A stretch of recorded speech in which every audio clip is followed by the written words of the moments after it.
اس لیے حدیث پاک میں آتا ہے کہ ان الدنیا خلقت لکم وانکم خلقتم للآخرہ، کہ دنیا اور دنیا میں جتنی چیزیں ہیں، زمین، آسمان، چاند، ستارے، ہوا، پانی اور جتنی بھی مخلوق ہے، یہ سب کی سب انسان کے نفع کے لیے، انسان کے فائدے کے لیے پیدا کی گئی ہے، لیکن انسان کو اس کائنات کے لیے پیدا نہیں کیا گیا۔ اللہ کے رسول صلی اللہ علیہ وسلم نے فرمایا کہ تم آخرت کے لیے پیدا کیے گئے، تمہاری جو منزل ہے، تمہارا جو ٹھکانہ ہے، تمہارے جو رہنے کی جگہ ہے، وہ دنیا نہیں ہے بلکہ آخرت۔ اور یہ ایک حقیقت ہے، سچائی ہے کہ ہم میں سے ہر ایک کو مرنا ہے، اور مرنے کے بعد آخرت کی زندگی میں منتقل ہونا۔ کل نفس ذائقۃ الموت وانما توفون اجورکم یوم القیامہ فمن زحزح عن النار وادخل الجنۃ فقد فاز،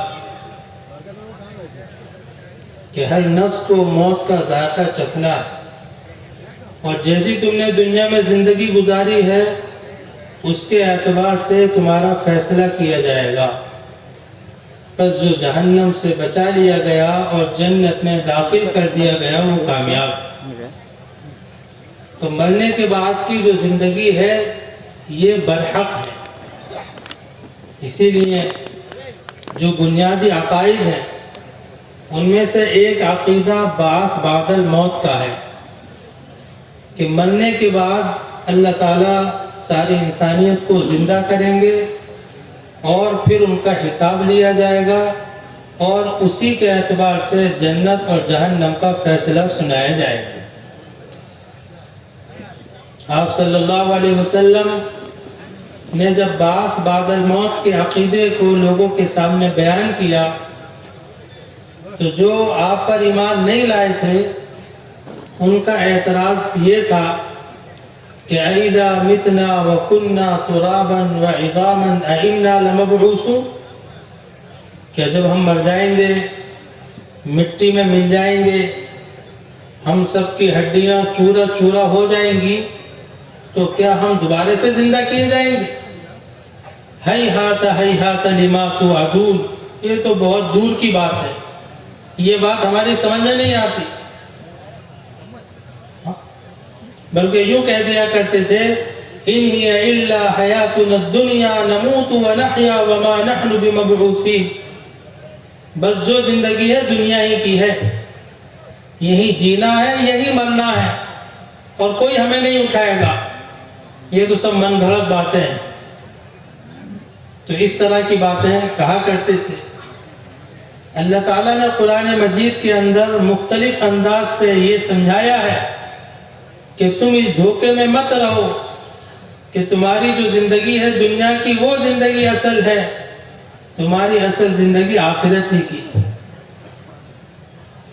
وَهُوَ الَّذِي يَبْدَأُ الْخَلْقَ ثُمَّ يُعِيدُهُ وَهُوَ أَهْوَنُ عَلَيْهِ وَلَهُ الْمَثَلُ الْأَعْلَى فِي السَّمَاوَاتِ وَالْأَرْضِ وَهُوَ الْعَزِيزُ الْحَكِيمُ، کہ تمہیں اس بات پر تعجب ہو رہا ہے، اس بات پر شک ہو رہا ہے، حالانکہ اللہ کی ذات وہ ہے جس نے تمہیں جب پیدا کیا تھا، جب تمہارا کوئی وجود نہیں تھا، تمہارا کوئی نقشہ نہیں تھا، تمہارا کوئی تذکرہ نہیں تھا، تمہیں کوئی جانتا اور پہچانتا نہیں تھا، جس اللہ نے تمہیں عدم سے وجود بخشا ہے، اس اللہ کے لیے اب مار کر زندہ کرنا تو اور آسان ہو گئے، کیونکہ کوئی بھی چیز پہلی مرتبہ بنائی جاتی ہے تو ظاہر ہے کہ اس کے اندر کچھ دشواری ہوتی، لیکن اللہ نے تمہیں عدم سے وجود بخشا جب تمہارا کوئی تذکرہ نہیں تھا، تو اب مارنے کے بعد زندہ کرنا یہ تو اللہ پر اور آسان ہوگا۔ اور یہ بات صرف ہمیں سمجھانے کے لیے ہے، باقی اس اللہ کی تو اونچی اونچی شان ہے۔ وَلَهُ الْمَثَلُ الْأَعْلَى فِي السَّمَاوَاتِ وَالْأَرْضِ، اس اللہ کی تو اس سے بڑی شان ہے، اتنے بڑے بڑے آسمان بنائے، اتنی بڑی زمین بنائی، ساری کائنات کا کنٹرول اور قبضہ صرف اللہ ہی کا. تو وہ اللہ مرنے کے بعد ہمیں زندہ کریں گے اور ہماری زندگی کا حساب ہوگا. اب حساب کیا ہوگا کہ جس کام کے لیے زندگی دی تھی، زندگی اس کام میں گزاری یا نہیں گزاری، یہ حساب ہے. کیونکہ جو ہمارے پاس زندگی ہے ہم اس کے مالک نہیں ہیں، ہمارا اس میں اختیار نہیں ہے، بلکہ زندگی کے مالک اللہ ہے. بطور امانت اور بطور نعمت کے اللہ نے ہمیں یہ زندگی دی. تو اس لیے زندگی کا حساب ہونا، اور حساب اسی بات کا ہے کہ دنیا میں ہم نے جس کام کے لیے بھیجا تھا وہ کام کیا یا نہیں کیا. اب دنیا میں ہم کیوں بھیجے گئے ہیں، ہماری زندگی کا مقصد کیا ہے، ہم دنیا میں کیوں آئے ہیں، تو اس پر اللہ تعالیٰ نے یہ انتظام کیا کہ انبیاء علیہم السلام کے سلسلے کو قائم کیا، تاکہ کوئی انسان اپنے مقصد سے غافل نہ رہے. پورا سلسلہ حضرت آدم علیہ السلام سے لے کر جناب محمد رسول اللہ صلی اللہ علیہ وسلم تک جتنے انبیاء اور رسول آئے وہ اسی مقصد کے لیے آئے، تاکہ کل جب اللہ تعالیٰ فیصلہ کرے، حساب لیں، تو کسی کو یہ کہنے کا موقع نہ ملے کہ لولا ارسلت الینا رسولا فنتبع آیاتک من قبل ان نذل ونخزى. کوئی کل اللہ کے سامنے یوں نہ کہنے لگے کہ آپ نے کوئی رسول تو بھیجا ہی نہیں تھا. آپ کوئی رسول بھیجتے، کوئی نبی بھیجتے، کوئی پیغام بھیجتے، کوئی شریعت بھیجتے تو اتباع کرتے. تو یہ کہنے کا موقع نہیں دیا. جس دن سے انسانیت کا سلسلہ شروع کیا اسی دن سے اللہ تعالیٰ نے انبیاء علیہم السلام کے سلسلے کو شروع کیا، اور یہ سلسلہ چلتا رہا. ہر زمانے کے اندر ہر قوم میں اللہ نے ہادی بھیجے، رہنما بھیجے، رہبر بھیجے. لِكُلِّ قَوْمٍ ہاد، اللہ تعالیٰ فرماتے ہیں کہ ہر قوم کے لیے ہم نے رہبر بھیجا ہے. کسی کو ہم نے آزاد نہیں چھوڑا، کسی کو ہم نے بے سہارا نہیں چھوڑا، کسی کو اس کی عقل پر نہیں چھوڑا، بلکہ ہر زمانے کے اندر انبیاء اور رسول آئے. ثم ارسلنا رسلنا تترا، کہ رسولوں کا سلسلہ تو پیدل پہ چلتا رہا. کلما جاء امۃ رسولها كذبوا فاتبعنا بعضهم بعضا وجعلناهم احاديث فبعدا لقوم لا يؤمنون. پھر سلسلے وار یہ ہوتا رہا کہ نبی آتے رہے، لوگوں کو سمجھاتے رہے، لوگ نبی کی تکذیب کرتے رہے، پھر وہ اللہ کے عذاب میں گرفتار ہو. جنہوں نے نبیوں کی بات کو مانا وہ محفوظ رہے، اور جنہوں نے نبیوں کی بات کا انکار کیا اللہ تعالیٰ نے ان کو عذاب میں گرفتار کیا. اور وہ عذاب بعض کے قصے تو بیان کیے ہیں، بعض کے قصے بیان بھی نہیں کیے. فَمِنْهُمْ مَنْ قَصَصْنَا عَلَيْهِ وَمِنْهُمْ مَنْ لَمْ نَقْصُصْ عَلَيْهِ. کہ بعض انبیاء اور رسول کے قصے تو ہم نے بیان کر دیے عبرت کے لیے، سمجھانے کے لیے، اور بعضوں کے قصے بیان بھی نہیں کیے کہ جتنی تمہاری ضرورت تھی اتنی ضرورت ہم نے پوری کر دی. کہ انبیاء علیہ السلام کی بعثت کیوں ہوتی تھی؟ وہ ہمیں انسانوں کو سمجھاتے تھے کہ دیکھو تمہاری اصل زندگی آخرت کی ہے، تم سب کا رب اللہ ہے. اس اللہ نے ایک شریعت دی ہے، ایک طریقہ زندگی گزارنے کا دیا ہے، تم اس طریقے کو اپنا لو تو کامیاب ہو جاؤ. اس لیے سارے نبیوں کی بنیادی دعوت کیا تھی؟ وَلَقَدْ أَرْسَلْنَا فِي كُلِّ أُمَّةٍ رَسُولًا أَنِ اعْبُدُوا اللَّهَ وَاجْتَنِبُوا الطَّاغُوتَ. کہ ہر امت میں جو ہم نے رسول بھیجے ان رسولوں کی پہلی دعوت یہ تھی اعبدوا اللہ، کہ لوگوں تم اللہ کی بندگی کرو، اللہ کو اپنا رب مانو، وَاجْتَنِبُوا الطَّاغُوتَ، اور شیطان کی سرکشی سے اپنے آپ کو بچاؤ. کہ اللہ کے علاوہ جتنی بھی دعوتیں چل رہی ہیں، اللہ کے غیر کی طرف جتنی بھی دعوتیں ہو رہی ہیں، وہ سب طاغوت ہے. حق دعوت تو وہ ہے جو صرف اللہ کی طرف ہو، اسی کو سچ دعوت کہتے ہیں، اسی کو حق دعوت کہتے ہیں. اللہ کے علاوہ کسی شخصیت کی طرف، کسی جگہ کی طرف، کسی مکان کی طرف، کسی علاقے کی طرف دعوت، کہ پھر یہ اللہ کے غیر کی طرف. لہو دعوت الحق، کہ حق دعوت تو بس اللہ کے لیے ہے، کہ ساری انسانیت اللہ سے جڑ جائے، ساری انسانیت اللہ کی بندگی کرنے والی بن جائے. اس لیے لوگ حج کے لیے جاتے ہیں، بیت اللہ میں جاتے ہیں، تو وہاں بھی حکم کیا دیا ہے؟ فَلْيَعْبُدُوا رَبَّ هَذَا الْبَيْتِ، کہ اس گھر کے رب کی عبادت کرنی ہے، اس گھر کی عبادت نہیں کرنی. یہ تو ایک اظہار کے لیے ہے، ورنہ در حقیقت عبادت کس کی ہے؟ کہ وہ اللہ کی ہے، اور اللہ کے ساتھ کوئی شریک نہیں. فَلْيَعْبُدُوا رَبَّ هَذَا الْبَيْتِ الَّذِي أَطْعَمَهُم مِّن جُوعٍ وَآمَنَهُم مِّن خَوْفٍ، کہ کھانا کھلانے والے، خوف سے امن دینے والے، عزت دینے والے وہ صرف اللہ. تو یہ ہمارا بنیادی سبق ہے. یہ اس محنت، اس دعوت کی محنت کا خلاصہ ہے کہ ہم سب اللہ سے جڑ جائیں، ہم سب اللہ کی بندگی کرنے والے بن جائیں، ہم سب اللہ کے قانون اور شریعت پر چلنے والے بن جائیں. اس کے بغیر زندگی موت ہے. اگر کوئی اللہ سے غافل ہو کر اور اللہ سے منحرف ہو کر اپنی زندگی گزار رہا ہے، تو چاہے وہ دنیا کا بادشاہ ہے، لیکن وہ زندگی نہیں ہے، بلکہ اس کو موت کا. اس لیے اللہ تعالیٰ نے اس بات کی طرف بہت متوجہ کیا ہے. وَلَا تَكُونُوا كَالَّذِينَ نَسُوا اللَّهَ فَأَنسَاهُمْ أَنفُسَهُمْ، یہ لوگوں تم ان لوگوں کی طرح مت ہو جانا جنہوں نے اللہ کو بھلا دیا. اللہ تعالیٰ کہہ رہے ہیں وَلَا تَكُونُوا كَالَّذِينَ نَسُوا اللَّهَ فَأَنسَاهُمْ أَنفُسَهُمْ، یہ لوگوں تم ان لوگوں کی طرح مت ہو جانا جنہوں نے اللہ کو بھلایا. پھر اس کا نقصان کیا ہوا؟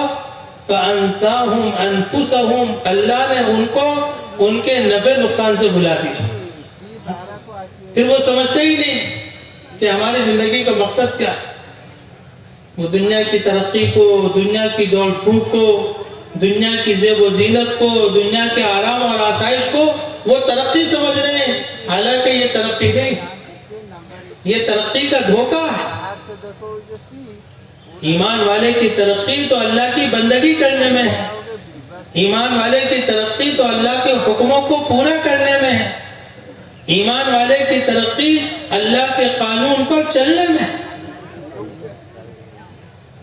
أَيَحْسَبُونَ أَنَّمَا نُمِدُّهُمْ بِهِ مِن مَّالٍ، کہ لوگ یہ گمان کرتے ہیں کہ ہم ان کو مال زیادہ دے رہے ہیں تو نُسَارِعُ لَهُمْ فِي الْخَيْرَاتِ، تو ہم ان کے لیے اچھی چیزوں میں یعنی آگے بڑھ لیں، ہم ان کے ساتھ بھلائی کا معاملہ کر لیں.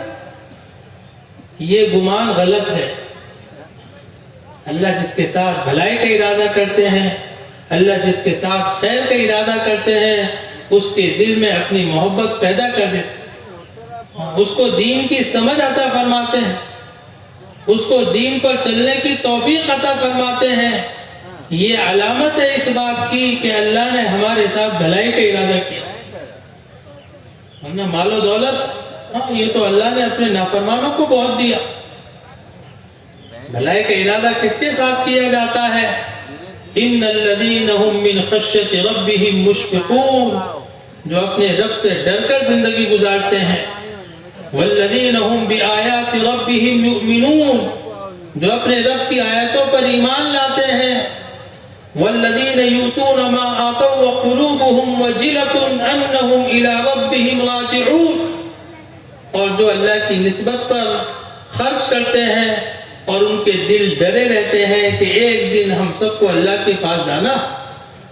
اللہ تعالیٰ فرماتے ہیں کہ ان کے لیے ہم خیر کو تیزی کے ساتھ بڑھا رہے ہیں کیونکہ یہ اپنی منزل کی طرف رواں دواں. تو میرے محترم دوستو بزرگوں، ہمارا پہلا سبق یہ ہے کہ ہم اس دنیا میں اللہ کو رب مان کر زندگی گزاریں. یہ پہلی ذمہ داری ہے، یہ پہلا زندگی کا مقصد ہے. اور دوسرا مقصد، چونکہ ہم آخری نبی کی آخری امت میں ہیں، اس امت کے بعد کوئی امت نہیں، ہمارے نبی کے بعد کوئی نبی نہیں، آخری نبی ہیں. اللہ تعالیٰ نے قرآن میں بھی اعلان کر دیا اور آپ صلی اللہ علیہ وسلم نے اپنی زبان مبارک سے بھی اعلان کر دیا، ما کان محمد ابا احد من رجالکم ولکن رسول اللہ وخاتم النبیین، کہ محمد صلی اللہ علیہ وسلم نبیوں کے سلسلے کو ختم کرنے والا. اب آپ کے بعد کوئی نبی نہیں آئے گا، آپ کے بعد کوئی امت نہیں آئے گی. انا خاتم النبیین لا نبی بعدی، کہ میں آخری نبی ہوں، اب میرے بعد کوئی نبی نہیں ہے. اگر کوئی نبوت کا دعویٰ کرتا ہے تو وہ جھوٹا ہے، وہ دجال ہے، وہ کذاب ہے. کہ سلسلہ نبوت کو اللہ تعالیٰ نے میرے اوپر بند کر دیا، لیکن میرا دین قیامت تک باقی رہنا ہے. قیامت تک آنے والے انسانوں کے لیے مجھے نبی بنا کر بھیجا گیا. تو اس کا انتظام اللہ نے یہ کیا کہ نبوت کے سلسلے کو بند کیا اور کار نبوت کو قیامت تک کے لیے جاری کر دیا. تو گویا کہ ہم دوہری ذمہ داری کے ساتھ بھیجے گئے ہیں کہ اللہ کی بندگی کرنا اور اللہ کی بندگی کو انسانیت کے اندر عام کرنا.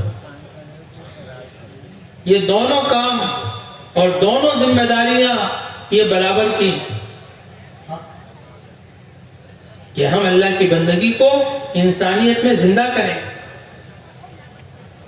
بلکہ دوسرے الفاظ میں یوں کہا جائے کہ اس دعوت کی محنت کا خلاصہ یہ ہے کہ ہمیں خود بھی اللہ سے جڑنا ہے اور پوری انسانیت کو اللہ سے جوڑنا ہے. یہ دو کام ہیں، یہ دو ہمارے مقصد ہیں. اگر ہم ان دونوں کاموں کو علی وجہ الکمال پورا کریں گے تو دنیا میں جو اللہ نے ہم سے وعدے کیے ہیں وہ بھی ضرور پورے ہوں گے اور آخرت میں جو وعدے کیے ہیں وہ بھی ضرور پورے ہوں گے. کہ دنیا میں وعدے کیا کیے ہیں؟ کہ دنیا میں عزت کا وعدہ کیا ہے، نصرت کا وعدہ کیا ہے، کامیابی کا وعدہ کیا ہے، شان و شوکت کا وعدہ کیا ہے، خلافت کا وعدہ کیا ہے. اللہ تعالیٰ ضرور عطا فرمائیں. اور آخرت میں مغفرت کا وعدہ کیا ہے، جنت کی نعمتوں کا وعدہ کیا ہے، اللہ تعالیٰ اس کو بھی ضرور پورا کرے. لیکن آج ہم مجموعی اعتبار سے دیکھیں کہ ان دونوں ذمہ داریوں کو ہم کتنا پورا کریں. آج تو ہمارا مقصد دنیا بن گیا، ہماری صلاحیتیں، ہماری کوششیں، ہمارے عزائم اور ہمارے ارادے اس ختم ہونے والی دنیا کے. اور جس جماعت کو اللہ نے عزت عطا فرمائی تھی اور اپنی رضا کا پروانہ دیا تھا اور قیامت تک آنے والے انسانوں کے لیے اس جماعت کو نمونہ بنایا، اس جماعت کے ایک ایک فرد کی زندگی ان دونوں چیزوں سے بھری ہوئی تھی. ہر صحابی کی زندگی کہ اس کی اپنی زندگی ایک نمونہ تھی اور وہ اس زندگی کو دنیا میں قائم کرنے کے لیے محنت کر رہے تھے. اپنی جانوں کو، اپنی اولادوں کو، اپنی صلاحیتوں کو، اپنے گھر بار کو اس چیز کے لیے قربان کر دیا تھا کہ اللہ کا دین دنیا میں زندہ ہو جائے، جس کو ہم صحابہ کہتے ہیں. ہر صحابی کی زندگی جب پڑھیں گے تو وہ دعوت اور عبادت سے بھری ہوئی. حضرت ابوبکر صدیق رضی اللہ عنہ جب آپ صلی اللہ علیہ وسلم کی وفات ہوئی اور صحابہ پر ایک بے چینی تھی اور ظاہر ہے کہ امت پر اس سے بڑا غم نہیں آ سکتا اس امت محمدیہ پر جو سب سے بڑا غم تھا وہ آپ صلی اللہ علیہ وسلم کا دنیا سے پردہ فرمانا. اس کا تو احساس انہی لوگوں کو ہوگا جن کے دلوں میں اللہ کے رسول کی محبت بس چکی تھی. آپ صلی اللہ علیہ وسلم کی لاڈلی بیٹی حضرت فاطمہ رضی اللہ عنہا نے فرمایا تھا صبت علی مصائب لو انہا صبت علی الایام سرن لیالیا، کہ میرے اوپر مصیبتوں کے ایسے پہاڑ ٹوٹے ہیں، اگر یہ مصیبتیں دنوں پر تقسیم کر دی جائیں تو دن رات میں بدل جائیں. جب آپ صلی اللہ علیہ وسلم کی وفات ہوئی ہے اور آپ کو یعنی قبر میں دفن کر کے صحابہ واپس آئے ہیں تو حضرت فاطمہ رضی اللہ عنہا نے حضرت انس رضی اللہ عنہ سے کہا یا انس اطابت انفسکم ان تحسوا علی وجوہہم التراب، اے انس تمہارے دلوں نے گوارا کر لیا تھا کہ تم حضور کے چہرے پر مٹی ڈالو. حضرت انس رضی اللہ عنہ نے فرمایا کہ اللہ کے رسول کا ہمیں یہی حکم تھا، لیکن ابو بکر صدیق رضی اللہ عنہ نے پوری امت کو سنبھالا. آپ کی وفات کے بعد مسجد نبوی میں حضرت ابو بکر رضی اللہ عنہ تشریف لائے اور سارے صحابہ آپ کی طرف متوجہ اور ایک خطبہ دیا، اور اس خطبے میں جو صحابہ میں ایک مایوسی تھی اور ایک اندر بے چینی تھی، حضرت ابو بکر صدیق رضی اللہ عنہ نے اس بے چینی کو ختم کیا، ان کو ان کا سبق یاد دلایا، ان کو ان کی ذمہ داری یاد دلائی اور یوں فرمایا من کان منکم یعبد محمدا فإن محمدا قد مات، یہ لوگوں جو تم میں سے محمد صلی اللہ علیہ وسلم کی عبادت کرتا تھا وہ سن لے کہ ان کا تو انتقال ہو گیا. ومن کان یعبد اللہ فإن اللہ حی لا يموت، اور جو اللہ کی عبادت کرتا ہے تو اللہ زندہ ہے اور ہمیشہ زندہ رہے. وما محمد الا رسول، محمد صلی اللہ علیہ وسلم نرے رسول ہیں، خدا نہیں ہیں. قد خلت من قبلہ الرسل، ان سے پہلے بہت سے رسول آئے اور اپنا کام کر کے چلے گئے. افإن مات او قتل انقلبتم علی اعقابکم، کیا اگر ان کی وفات ہو جائے یا نعوذ باللہ وہ شہید کر دیے جائے تو کیا تم دین سے پھر جاؤ گے؟ اگر تم اپنے دین سے پھر جاؤ گے تو اللہ کا ہرگز نقصان نہیں کرو. تو کیا سبق دیا کہ اللہ کی بندگی تو قیامت تک باقی رہنی ہے، اب اس کی ذمہ داری تمہارے اوپر ہے. اللہ کے رسول جو کام لے کر آئے تھے، جو فکر لے کر آئے تھے، جو غم لے کر آئے تھے، جو درد لے کر آئے تھے، جو ذمہ داری لے کر آئے تھے، اب تم میں سے ہر ایک کی ذمہ داری ہے کہ اس غم اور فکر کے ساتھ دنیا میں جینا. تم کھانے کمانے کے لیے نہیں آئے ہو، دنیا میں اونچی اونچی عمارتیں بنانے کے لیے نہیں آئے ہو، دنیا میں اپنی حیثیت اور مقام اور مرتبے بنانے نہیں آئے ہو، دنیا میں ملک اور مال اکٹھا کرنے نہیں آئے ہو، دنیا میں بادشاہت حاصل کرنے نہیں آئے ہو. تمہاری زندگی کا مقصد اللہ کے دین کی سرفرازی. میرے دوست بزرگوں، یہی ہے اصل کہ ہم ذمہ دار ہیں، ہمیں دین کی امانت دی گئی ہے. حضرت ابو بکر صدیق رضی اللہ عنہ کا یہ مشہور جملہ تھا کہ دین میں کمی آ جائے اور ابو بکر زندہ رہے، ایسا نہیں ہو سکتا. تو وہ جملہ ان کا نہیں تھا، وہ جملہ ہم میں سے ہر ایک کا ہونا چاہیے کہ دین میں کمی آ جائے اور میں زندہ نہ ہوں. ایسا کیسے ہو جائے گا؟ یہ دین کی حفاظت کرنا، دین کی اشاعت کرنا، دین کے لیے جان مال کھپانا، دین کے لیے اپنی زندگیوں کو کھپانا، یہ ہماری زندگی کا مقصد. ہماری ساری جو فضائل ہیں اور ہمارے جو مناقب بیان کیے گئے ہیں وہ صرف اسی محنت کی وجہ سے. اس لیے ایک بہت بڑے عالم تھے، وہ دوران درس ایک حدیث آئی انما بعثتم میسرین ولم تبعثوا معسرین، کہ اس کا ترجمہ یہ ہے کہ تم بھیجے گئے ہو تاکہ لوگوں کے سامنے دین کو آسان شکل میں پیش کرو. تم اس لیے نہیں بھیجے گئے کہ لوگوں کو مشکلات اور دشواری میں ڈالو. یہ حدیث کا مفہوم.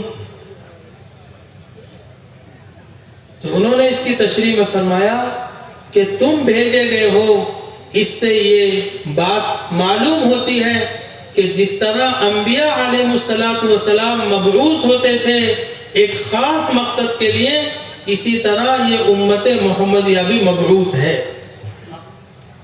ہم بھیجے گئے، ہمارا انتخاب کیا گیا ہے. وَاجْتَبَاكُمْ، اللہ نے تمہیں چن لیا ہے. وَمَا جَعَلَ عَلَيْكُمْ فِي الدِّينِ مِنْ حَرَجٍ، اور تمہارے لیے دین میں کوئی تنگی نہیں رکھی. کائے کے لیے چنے گئے؟ کھانے کمانے کے لیے.